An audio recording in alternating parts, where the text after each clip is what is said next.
Welcome to our channel. నమస్కారం.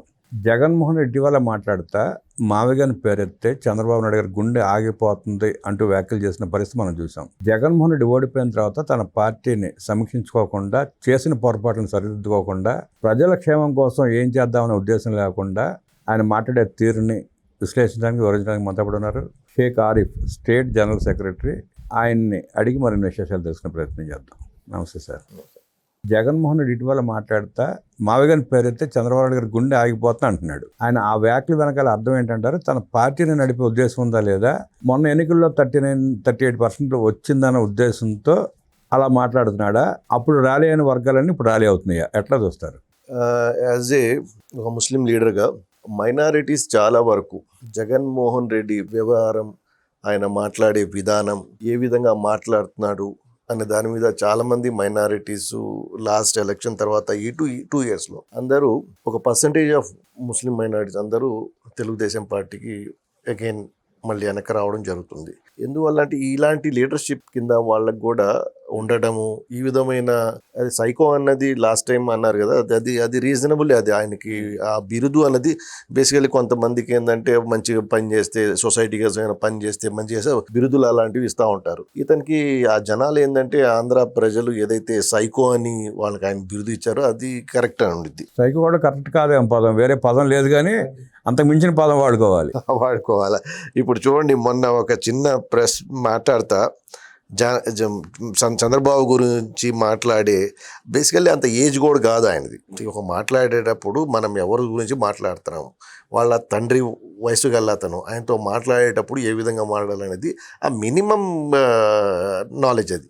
అది కూడా లేకుండా చంద్రబాబు గారికి మావిగన్, అంతగా ఆయనకు మావిగన్ అనే పేరు వింటే బీపీ పెరుగుతాం. ఎప్పుడైనా మీరైనా పొరపాటున అనండి, ఎప్పుడైనా మావిగన్ గురించి మీ కమెంట్స్ ఏంటి సార్? గుండె ఆగిపోకపోతే అదృష్టం. గుండె ఆగిపోతుంది అంటున్నాడా? గుండె అయిపోతే అదృష్టం అంటే ఈయన ఏమన్నా డాక్టరా? పిచ్చోళ్ళ లెక్క మాట్లాడడం ఇదా మాట్లాడేది? మావిగానే ప్రతి ఒక్కళ్ళు అక్కడ ఆయన మాట్లాడే దాని మీదే ప్రతి ఒక్కళ్ళు ఆంధ్రాలో ఆయనకి ఇచ్చిన, ఇవాళ ఐ థింక్ వై నాట్ 170 దగ్గర నుంచి 11కి వచ్చాడు. మళ్ళీ వాళ్ళు ఏమన్నా గుండె ఆగిపోయిద్ది భయపెట్టించే విధంగా మాట్లాడడం ఏంది ఇది? అంటే ఫ్రస్ట్రేషన్లో మాట్లాడుతున్నాడు. ఆయన గుండె ఆగిపోతా ఉంది, ఆయన భయపడి ఎలంగా పారిపోయాడు ఆంధ్ర వదిలిపెట్టి. ఓడిపోయిన తర్వాత చేసేది లేక, చేయగలిగింది లేక, పార్టీ నడిపే విధానం చేతగాక అలా చంద్రబాబు నాయుడు గారిని ఏదో ఒకటి అంటే తన మంది అన్న డైవర్ట్ అవుతారన్న ఉద్దేశంతో అది మాట్లాడుతున్నారు పిచ్చి పిచ్చిగా. అంత మించి ఏం లేదండి. చంద్రబాబు గారు వాళ్ళు కూడా ఆయన ఏజ్ అనేది పక్కన పెట్టి ఆయన చేసే పని ఏంటి? మార్నింగ్ 4 o'clock నుంచి ఈవినింగ్ దాకా పని చేస్తారు. Very active. ఆయన హెల్త్ గురించి ఆయన బ్రహ్మాండంగా చూసుకుంటా, డిసిప్లైన్గా పార్టీ పని ప్రజల కోసం ఏం చేయాలనేది అలాంటి లీడర్ ఆయన గురించి ఈయన ఏమైనా మావిగన్ అంటే డోర్ నాక్ చేస్తే హార్ట్ అటాక్ వచ్చింది, బీపీ వచ్చింది, వాట్ నాన్ సెన్స్ ఇవన్నీ. ఇవే మాట్లాడే ప్రెస్ మీట్ పెట్టి ఆయనకి హార్ట్ అటాక్ వచ్చింది, అదేదో పెద్ద అద్భుతం మావిగని ఏంటది? ప్రతి ఒక్కళ్ళు అన్నారు. మళ్ళీ ఒకరోజు అంటాడు అదేంది అసలు రాజధాని ఎందుకు అంటే నువ్వు ఇప్పుడు హైదరాబాద్లో నువ్వు తిరిగావు, చదువుకునే టైంలో చంద్రబాబు గారు డెవలప్ చేసిందని చూసావు, అదే రాజధానిలో తిరిగావు కదా నువ్వు, అదే రోడ్లు, అదే ఎయిర్పోర్టు. ఇప్పుడు డెవలప్మెంట్ అనేది ఆ రోజుల్లో 5,000-6,000 ఎకరాలు ఎయిర్పోర్ట్కి ఇవ్వకపోతే ఇవాళ పరిస్థితి ఏం చెప్పండి?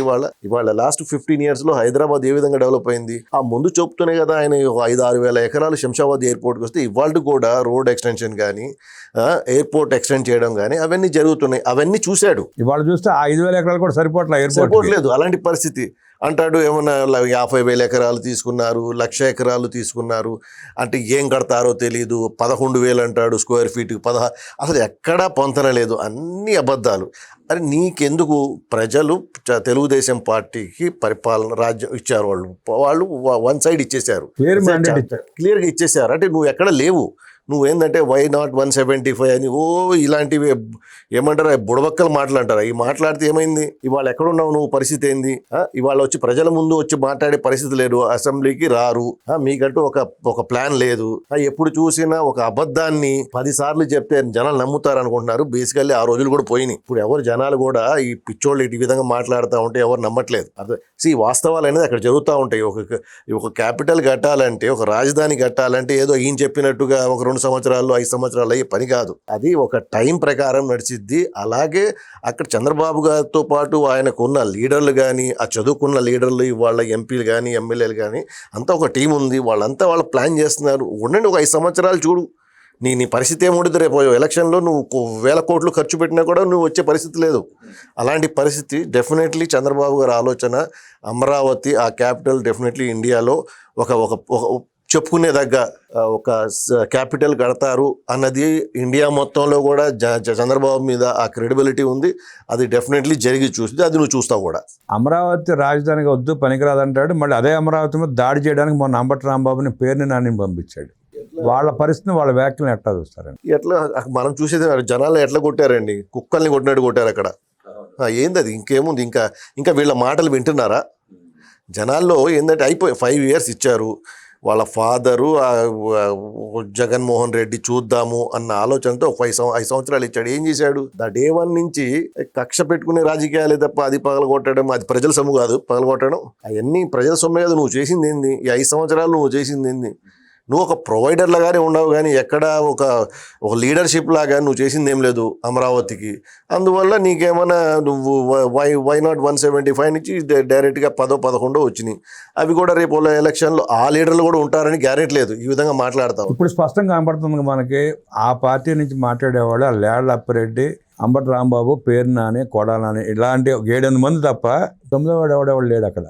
9, 7 నుంచి 0కి వచ్చేసిద్దండి. జనాలు ఏంటంటే ఒప్పుకోవట్లేదు. జనాలు చూస్తున్నారు. ఇవాళ ఒక పక్కన ఒక పెమసాని కానీ చాలా మంది ఎంపీస్ మా దగ్గర పనిచేసే విధానం, ఏ విధంగా టైం టు టైం పనిచేస్తున్నారు, ప్రాజెక్ట్స్ ఏ విధంగా నడుస్తున్నాయి, ఎట్లా ఫాలోఅప్ జరుగుతుంది, ఇవన్నీ జరుగుతున్నాయి.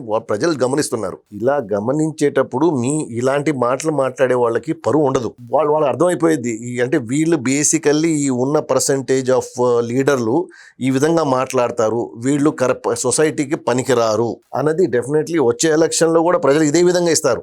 మళ్ళీ వీళ్ళు ఎంత ఖర్చు పెట్టుకున్నా, ఇప్పుడు రేపు మొన్న మీరు తమిళనాడు రాజకీయం చూశారు. అక్కడ ఎట్లా జరిగింది? 1 సైడ్ అయిపోయినాయి. డబ్బులు అనేది ప్రయారిటీ కాకుండా జనం ఏంటంటే స్వచ్ఛందంగా ఓటేసి ఇచ్చేశారు. ఈయన రేపు ఎలక్షన్లో ఆయన మనుగడ కోసం 11 నుంచి ఇంకా అది పార్టీ ఉండిద్దా లేదా అనే దాని మీద కొన్ని 100,000 కోట్లు ఖర్చు పెట్టినా కూడా ప్రజలు నమ్మే పరిస్థితులు లేరు. ప్రజలు నమ్మరని చెప్పి సొంత నియోజకవర్గంలో పులివెందుల జడ్పీటీసీని రుజువు చేసింది. డిపాజిట్ కూడా రాలే అక్కడ. జగన్మోహన్ రెడ్డి ప్రచారం చేసుకున్న పులివెందుల నియోజకవర్గంలో జడ్పీటీసీ రెండిట్లో కూడా డిపాజిట్లు రాలే. అది స్పష్టం ఇచ్చారు ప్రజలు. కరెక్ట్. ప్రభుత్వం చర్యలు తీసుకోవాలి. అది చెప్తున్నా ఏంటంటే ప్రజల్లో ఆ వ్యతిరేకత జగన్మోహన్ రెడ్డి మాట్లాడే విధానంలో వచ్చేసింది. సో ఈ లీడర్షిప్ కింద సొంత నాయకులే చాలామంది. మీరు చూడండి, గుంటూరులో చాలామంది వైసీపీ వాళ్ళు జాయినింగ్కి మా దగ్గర తిరుగుతూ ఉంటారు. కాకపోతే ఇప్పుడు ఏమవుతుందంటే చంద్రబాబు గారు క్లియర్గా ముందు మనతో పాటు ఉన్న క్యాడర్ కానీ, మన లీడర్లు కానీ, మనం వాళ్ళని ఇచ్చేసుకుంటా తర్వాత ఏదైనా ఉంటే ప్లాన్ చేద్దాం. అంతేగాని మనం ప్రజల కోసం పనిచేసే పార్టీ ఇది. ప్రజల కోసం పనిచేసే పార్టీ, దానికి ప్రజల మద్దతు గ్యారంటీగా ఉండిద్ది. అందువల్ల డెఫినెట్లీ రేపు వచ్చే ఎలక్షన్ కాదు, నెక్స్ట్ కూడా ఏదైనా కూడా తెలుగుదేశం పార్టీ పర్మనెంట్గా ఉండిద్ది. ఏంటంటే ఒకసారి ఛాన్స్ ఇచ్చారు. ఛాన్స్ ఇస్తే ఏం చేశాడు? 5 సంవత్సరాల్లో అంతా విధ్వంసమే. సో అందుకోసం ప్రజలు ఏమన్నారంటే ఆ సైకో అన్నది ఏదో తెలుగుదేశం మా లీడర్లో పెట్టిన పేరు కాదు, అది జనాలు పెట్టారు ఆ సైకో అనేది జనాల దగ్గర నుంచి వచ్చింది. అది ఇప్పుడు పార్టీకి ఒక స్టాండ్ ఉండిద్ది జనంలోకి వెళ్ళేటప్పుడు ఏం చేయాలన్నది. సో అలాంటిది ఆయనకి సైకో అన్న పేరు ఏంటంటే ప్రజల నుంచి వచ్చింది. సో ఆ పరిపాలన ఇచ్చాడు కాబట్టి ప్రజలు ఏమైనా ఆయనకి సైకో అని పేరు ఇచ్చారు. ఇప్పుడు మీరు అన్నారు వైసీపీ నుంచి వలసలు రావడానికి సిద్ధంగా ఉన్నారని చెప్పి. అలా పార్టీ నుంచి వెళ్ళిపోతున్న భయంతోనే వాళ్ళందరినీ కేసులు ఎరికించడానికి ఇలాంటి ప్రయోగాలు చేస్తున్నాడు అనుకో. 100% మైండ్ సెట్ అదండి. అది జగన్మోహన్ రెడ్డి మైండ్ సెట్ ఏంటంటే ఒక భయం పెట్టియాల. ఏదో ఆంధ్ర అంతా ఒకటి మాట్లాడుతూ ఉంటే ఈయన ఒకటి మాట్లాడతాడు. అసలు దానికి ఈ మాట్లాడే వాటికి దీనికి అసలు ఏం ఉండదు, లాజిక్ ఉండదు. ఆ మీడియా వాళ్ళు కూడా ఐ థింక్ ఏం మీడియా వాళ్ళతో ఉంటారు కానీ వాళ్ళు క్వశ్చన్ చేయరా అనేది నాకు కూడా అంటే ఏం లాజిక్ ఉంది దాంట్లో. అక్కడ మీడియా సమావేశం పెట్టడమే కానీ ఎదురుగుండా జర్నలిస్టులను ఒక్కరోజు మనకి ఎప్పుడు చూపించారు. అది కూడా చూపిడు. అది నేను చెప్పేది ఏంటంటే ఆ మీడియా వాళ్ళని చూపిడు, ఈయన ఒక్కడే మాట్లాడుతూ ఉంటారు. అది కూడా ఒక పెద్ద క్వశ్చన్ మార్క్, ఉంటారా లేదా అనేది. ఓన్లీ అమ్మాయికులు కనబడతా ఉంటే వాళ్ళు ఉంటారా లేదా అనేది పెద్ద question mark. Green mat session అదంతా. అదే చెప్తే ఈ విధమైన రాజకీయం జనాలకు అర్థం కాదా? Very bad. ఇలాంటి లీడర్ ఆంధ్రాకు ఉండడం డెఫినెట్లీ అసలు ఆంధ్ర ప్రజలు చేసుకున్న ఒక 5 సంవత్సరాలు ఎందుకు ఇచ్చాము అన్నది బాధపడే రాజకీయ నాయకుడు జగన్మోహన్ రెడ్డి. అందువల్ల ఆయన్ని సైకో అని ప్రజలు తీర్పు ఒక బిరుదు ఇచ్చారు ఆయనకి. రాయలసీమ పరిరక్షణ కమిటీ పేరుతో ఆ ప్రాంతానికి ఈ ప్రాంతానికి గొడవలు పెట్టే ప్రయత్నం చేశాడు, ఫెయిల్ అయ్యాడండి, అయిపోయింది అది. తర్వాత కమ్మ కాపు గొడవలు పెట్టే ప్రయత్నం చేశాడు, అక్కడ కూడా ఫెయిల్ అయిపోయాడు. పవన్ కళ్యాణ్ టార్గెట్ చేసి ఆయన్ని కించపరిస్తే ఆ వర్గంలో లేకపోతే మిగతా వర్గాలను ఓట్లు సాధించుకోవచ్చు అన్న ప్రయత్నం చేసి అక్కడ ఫెయిల్ అయిపోయాడు. ఇప్పుడు కొత్తగా క్రైస్తవులు హిందువులు టార్గెట్గా మొదలుపెట్టాడు. మొన్న జడ శ్రవణ్ కుమార్ మాట్లాడుతా రఘురామకృష్ణరాజు గారు డిప్యూటీ స్పీకర్, ఆయన చైర్కి కూడా వాల్యూ ఇవ్వకుండా నోటికి వచ్చినట్టు మాట్లాడాడు. డైరెక్ట్గా అక్కడ ఏం కనబడతా ఉందంటే క్రైస్తవులు హిందువులను టార్గెట్ చేసినట్టు ఉంది. ఆ రాజకీయం ఏమైనా సక్సెస్ అయ్యే అవకాశం ఉందా జగన్ రెడ్డి? ఇప్పుడు అన్నీ ట్రై చేస్తున్నాడు. ఏది పబ్లిక్ ప్రాపర్టీస్ని పగలగొట్టారు, భయాందోళన చేశారు. మావిగన్ అని ఒక మైండ్ పనికిరాని ఆలోచన ఒకటి తీసుకొచ్చాడు. మళ్ళీ అంటే ఇన్ని ఎకరాలు ఎందుకు అంటాడు. ఇవన్నీ చెప్పి అయిపోయినాయి. ఇప్పుడు కొత్తగా కులాల మధ్యలో పెట్టి అక్కడ రాజకీయం చేస్తారనుకుంటున్నారు. మొన్న ఈ మధ్య మీరు చూస్తుంటే పవన్ కళ్యాణ్ గారు వెరీ క్లియర్గా చెప్తున్నారు, humanity is more important than caste అన్నది. ఆయన ఏ విధంగా చెప్తున్నారు అనేది ప్రజలు కూడా గమనిస్తున్నారు. సో డెఫినెట్లీ ఇవి కూడా నడవండి.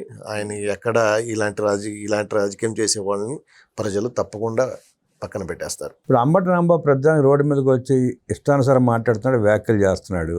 అక్కడ ప్రజలు ఎట్టా రిసీవ్ చేసుకున్నారని రాంబాబుని? అంటే సారీ టు సే దిస్, ప్రజలు ఆయన పేరు తీసుకోవడానికి కూడా ఇష్టపడట్లేదండి. ఏదో వీళ్ళు వచ్చి ఏదో మీడియా 10 రూపాయలు ఇచ్చుకొని ఏదో గట్టి మాట్లాడి ఏదో కాంట్రవర్సీ స్టేట్మెంట్. డెఫినెట్లీ ఏమైందంటే ఇది పోగా వాళ్ళ నుంచే వ్యతిరేకత వచ్చింది, జనం నుంచే వచ్చింది. మేమేదో గవర్నమెంట్ మా ప్లాన్స్ ఉన్నాయి, మేము స్టేట్ని ఏ విధంగా డెవలప్ చేయాలా, అమరావతి ఏ విధంగా కట్టాలా, ఈ సూపర్ 6 పథకాలు ఏ విధంగా చేసుకోవాలా, ప్రజలకు ఏ విధంగా మంచి చేయాలనేది మాకు ఒక ఆలోచన, మైండ్ సెట్ ఉంది. దాని ప్రకారం వెళ్తున్నాం. ప్రజలే ఇలాంటి వాళ్ళకి బుద్ధి చెప్తారు. మీరేమో డెవలప్మెంట్ యాక్టివిటీస్లో బిజీగా ఉంటున్నారు, వాళ్ళేమో డిస్ట్రక్షన్ యాక్టివిటీస్లో బిజీగా ఉంటున్నారు. అది చెప్తున్నా. అందుకోసం కదండి వాళ్ళ పార్టీలో లీడర్లే చాలా మంది ఈయన పరివర్తన చూసి మా దగ్గరికి వస్తున్నారు. వాళ్ళ జాయినింగ్ ఎందుకు జరుగుతున్నారు? వాళ్ళందరూ ఈ లీడర్షిప్ కింద మనకు ఫ్యూచర్ లేదు. ఏదో కొంతమంది ఉంటారు కదా, అట్లీస్ట్ ఒక 100 మెంబర్స్లో ఒక 20 మెంబర్స్ ఏదో ప్రజలకు సేవ చేయాలా, ఏదో మంచి ఆలోచన, అలాంటి వాళ్ళు ఇప్పుడు మా దగ్గరికి వస్తున్నారు. సో దాంట్లో కూడా ఏంటంటే చంద్రబాబు గారు వెరీ క్లియర్గా ముందు మన లీడర్లు, మన క్యాడరు, మన పార్టీ చూసుకొని దాని తర్వాత ఇచ్చేద్దామని. టీడీపీ గేట్లు ఇస్తే మొత్తం ఖాళీ అయిపోయే పరిస్థితి ఉంది. అదే వస్తుంది. ఇవాళ రోజు టీడీపీ, ఈ జనసేన మహాకూటమి ఏదైతే ఉందో వాళ్ళు ఓపెన్ చేస్తే ఐ థింక్ ఎవరు మిగలరు. కానీ గతంలో మనం చూస్తే బీజేపీ కలవటం వల్ల మైనారిటీస్ కొంత దూరమైన పరిస్థితి మనం చూసాం. ఇవాళ ఆ పరిస్థితి ఉందంటారా? అంటే నేను లాస్ట్ ఎలక్షన్లో గుంటూరు ఈస్ట్ నేను ఆస్పిరెంట్ని. సో నా పేరు వచ్చినప్పుడు నేను కొంతమందిని ఏమన్నా అక్కడ సర్వే చేయించాను, ప్రతి గల్లీలో కానీ గుంటూరులో అని చేశాను. బట్ వాళ్ళకు చంద్రబాబు గారి మీద ఒక నమ్మకం ఉంది. వాళ్ళు ముందు ఏమనుకుంటున్నారు, తర్వాత బీజేపీ ఆలోచన ఏందనేది, దానికంటే ముందు మాకున్న లీడరు, మాకున్న అసెట్ స్టేట్కి, మైనారిటీస్ కానివ్వండి, అదర్ కులాలకు కానీ చంద్రబాబు గారు ఉన్నారు. చంద్రబాబు గారు ఏదైనా స్టేట్కి మంచి చేస్తారు, మా నెక్స్ట్ జనరేషన్కి ఆయన ఏమైనా చేయగలిగితే మంచి ఎడ్యుకేషన్ కానీ ఏదైనా చేస్తారు అని మైనారిటీస్లో చాలామంది, ఇవాళ నేను చెప్తున్నా, మైనారిటీస్ చాలామంది చంద్రబాబు గారి తెలుగుదేశం పార్టీలోకి ఈ లాస్ట్ 2 yearsలో వెనక్కి వచ్చారు. వాళ్ళంతా they are very happy with TDP. ఈ జెండా కింద, ఈ సింబల్ కింద పని చేయాలా, ఇది క్లియర్గా ఉంది, వీళ్ళ ఆలోచనలు బాగున్నాయి, ఇది డెవలప్మెంట్ కోసం చేస్తున్నారన్న ఆలోచన ప్రజల్లోకి వచ్చింది. మైనారిటీస్ చాలామంది ఇప్పుడు నేను పనిచేసే కాన్స్టిట్యున్సీలో చాలామంది ఇప్పుడు మాతో పాటు ఉంటారు. వాళ్ళందరూ వాళ్ళ తల్లిదండ్రులు టీడీపీతో ఉండాలా, మేము తప్పు చేసాం ఆ టైంలో, లాస్ట్ టైం ఎలాగే అలాంటి పరిస్థితులు వచ్చేసింది. అంటే అప్పుడు ఆనాడు రాజశేఖర రెడ్డి మైనారిటీలకు 4% ఇస్తానని చెప్పి మోసం చేసిన పరిస్థితి చూశారు. తర్వాత జగన్మోహన్ రెడ్డి ఎలా నమ్మించి మోసం చేసాడో కూడా చూశారు వాళ్ళు. ఇవాళ అతనితో ర్యాలీ అయ్యట కంటే చంద్రబాబు నాయుడుతో ర్యాలీ అవ్వడానికి ఇష్టపడుతూ ఉంటారు జనరల్గా. అంటే ఆయన చేసిన విధానాలు, ఆయన తీసుకొచ్చిన నిర్ణయాలు, ఆయన చేసిన సంక్షేమ కార్యక్రమాలు అలాంటివి. 2-3 స్కీమ్స్ బాబు గారు ఇచ్చిన మైనారిటీస్కి జగన్ వచ్చినాక తీసేసాడు ఆయన. ఆ షాదీ ముబారక్ లాంటి చంద్రబాబు నాయుడు ఇచ్చిన కార్యక్రమాలు మొత్తం జగన్ వచ్చిన తీసేశాడు. ఆ ఎఫెక్ట్ అని పడి ఉంటుందంటారా జగన్ మీద? అంటే ఒకటండి, వైఎస్ రాజశేఖర రెడ్డికి కొంచెం ఆయన ఎక్కడ కూడా హానెస్ట్గా చంద్రబాబు గారు ఆ టైంలో ఏదైతే ప్రాజెక్టులు తీసుకొచ్చారో ఏ ప్రాజెక్టులు కూడా రాజకీయంగా వాళ్ళిద్దరు వేరే వేరే పార్టీ ఉన్నా కూడా చంద్రబాబు గారి ఆలోచనల్ని గౌరవించే వ్యక్తిగా జనాలు కొంచెం ఒక రేంజ్ వరకు ఆయన యాక్సెప్ట్ చేశారు. అండ్ డెఫినెట్లీ ఆయన కూడా చంద్రబాబు గారు చేసిన ఆలోచనలు బాగుంటాయి, ఏ ప్రాజెక్ట్ ఆగకుండా ముందుకు తీసుకెళ్ళాడు. ఈ ఆలోచనతోటి ఈ జగన్మోహన్ రెడ్డిని ప్రజలు కొంచెం ఆదరణ చేశారు తప్ప బేసికల్లీ అది ఆ 5 yearsలో కూడా కనబడింది. సో దాని తర్వాత ఇంకా ఇప్పుడు వాళ్ళ ఫాదర్ కూడా పేరు కూడా తీసేశాడు. ఈ 5 సంవత్సరాలు ఈయన దశ కనబడట్లేదు, వాళ్ళ ఫాదర్ది కూడా ఇప్పుడు ఇంకా అది పేరు చెప్పుకొని బతికే ఫ్యామిలీ తీసింది. ఒక ఫ్యామిలీ ఏముండిద్ది అంటే ఫలానా, నేను ఇప్పుడు లాల్జాన్ బాషా ఫ్యామిలీ, బాషా గారు ఎంత పార్టీకి లాయల్గా ఉన్నారు నేను వాళ్ళకు కూడా చెప్పుకోగలుగుతా.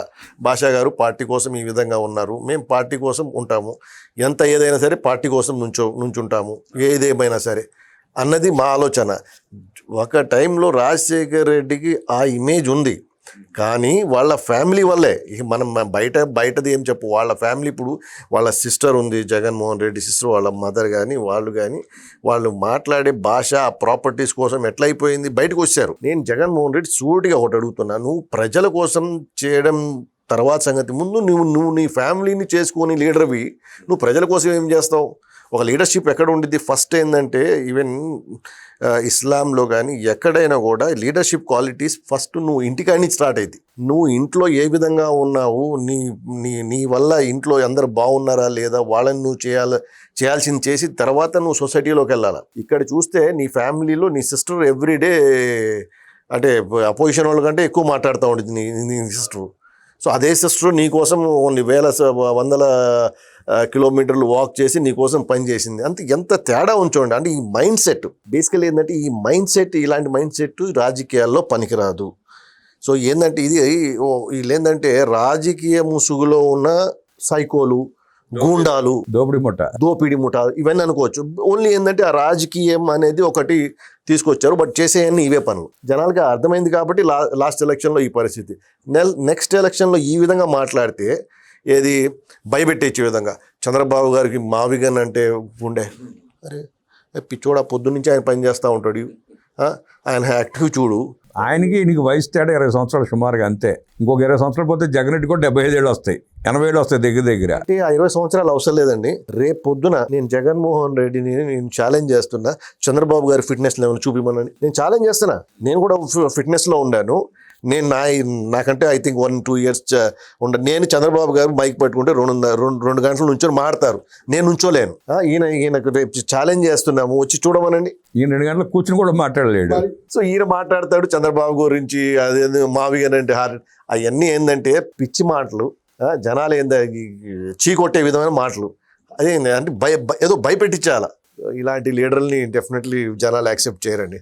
రాష్ట్రంలో జరుగుతున్న అభివృద్ధి గురించి, సంక్షేమ కార్యక్రమాల గురించి, అలాగే పార్టీ ముసుగులో ఉన్న జగన్ రెడ్డి దొంగల ముఠా గురించి అనేక విషయాలు మనకు తెలియజేసిన ఆరిఫ్ గారికి ధన్యవాదాలు తెలియజేస్తూ నమస్కారం.